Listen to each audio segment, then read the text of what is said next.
The great news is we're all living longer on this planet than we ever have before. The hard news about this is that eventually we will need some more costly health care needs later in our retirement. So when do we start considering that long-term care planning? I'm here with financial advisor Robb Rothrock. He's the founder of the Rothrock Financial Group. Robb, this is a concerning question today. It is great that we're living longer, but the needs that we're going to need for healthcare, they don't seem to go down as far as costs later in retirement. When do you start the conversation about long-term care? You know, the earlier the better. The long-term care, I mean, the statistics on it are overwhelming. It's something like 70% of people are going to need some form of long-term care. And that doesn't mean a nursing home necessarily. A lot of times it starts in the home. We have personal experience with that with in-laws, so we've seen it firsthand. And the sooner you plan for it, in a lot of cases, the less it's going to cost, because the older you get, these are actuarial-based products. So it's kind of like buying life insurance. When you buy life insurance at a later age, it costs more. So there's really no, I mean, don't get me wrong, you probably don't need to worry about it in your 20s or 30s, but I think somewhere in the 50s is a sweet spot. That's a good time to start thinking about it and seeing if, put something in place. I want to back up the number that you just said there. So I think this was a study done from Fidelity, and I think they do it once a year.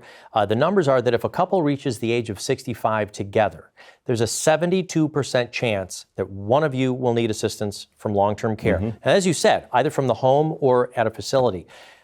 Another thing that people forget, though, is that there's a 20% chance that both people will. So now we're at a over 90% chance that we're going to need long-term care assistance. What are some of the costs just here in Texas? Well, for an hourly person to come into the home, it's about $35 an hour. And very few people, if any, can afford that 24/7. You do that 24/7, that's what's over $20,000 a month. And a nursing home on the low end is going to be $4,000 or $5,000 a month, and they can be $10,000 or $15,000 a month, depending on. So somewhere in there, depending on the type of facility. But it can be very, very expensive, and you just don't know how long it's going to last, especially if there's dementia or cognitive impairment involved.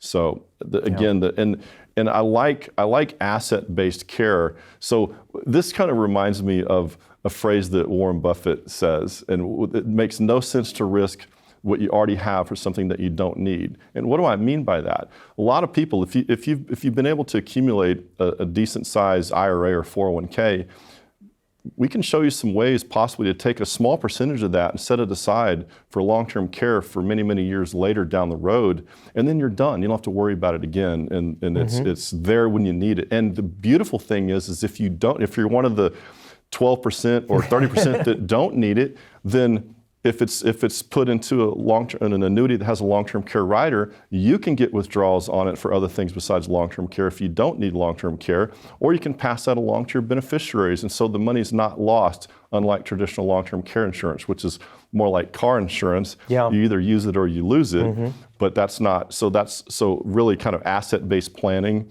is what I like for those reasons, because again, it gives you. I'm big on flexibility, and these products are flexible in case you don't need it, or in case you need the money for something else, it's there. But in case you do, you can leverage multiple times what you've put in for tax-free dollars for long-term care, and that's huge. And when you were saying asset-based, I was thinking you were going to go with, if you save enough and you grow enough, then eventually you can pay for it yourself. And my question would be, even if you could, why would you? I mean, if you could insure or use an insurance kind of tool that might be able to pay 50, 60, 70% of it, why would you pay out of your own pocket if you don't have to? Yeah, and again, it's one of those things that people don't like to talk about. It's an emotional topic. It's easy to put, we'll talk about that later. And even though maybe 50s is a sweet spot, don't think that if you're in their 60s that there's not a solution out there, because there very well might be. I didn't want to imply that, but it's just something that people don't like to talk about. But I can tell you, again, from personal experience that we've seen in our home, it's very emotional. There's stress. There's, the home if it's in the home, it can become kind of like a skilled nursing facility on its own. You've got people coming in and out of the house all the time. And we've had days in the past where a chaplain showed up, a nurse showed up, someone showed up to bathe her mom. and then another nurse showed up. So all those things create stress, and you can take those away with the right planning, and that's really, really important. And the last thing I want to say is what gets overlooked is that the patient themselves sometimes feels guilt that they're putting the family through that. They're usually well aware of it, and there's nothing they can do about it. And nothing's more frustrating for them. And you think that, oh gosh, I feel guilty about this. Well, you really have to take into account, how do they feel about it? And oftentimes they feel a whole lot better knowing that they've relieved that and we're able to find a place for mom. Rob, thank you so very much for having this conversation. We know that it can be a difficult conversation, but there are positive things that you can do to ensure your own freedom and independence and the comfort for the rest of your family as well. If you'd like to know what the long-term care conversation could look like for you, call financial advisor here, Robb Rothrock of the Rothrock Financial Group. Dial this phone number you see down here on the bottom of the screen, or if you want, you can schedule a time at their website, rothrockfg.com. Thanks for watching.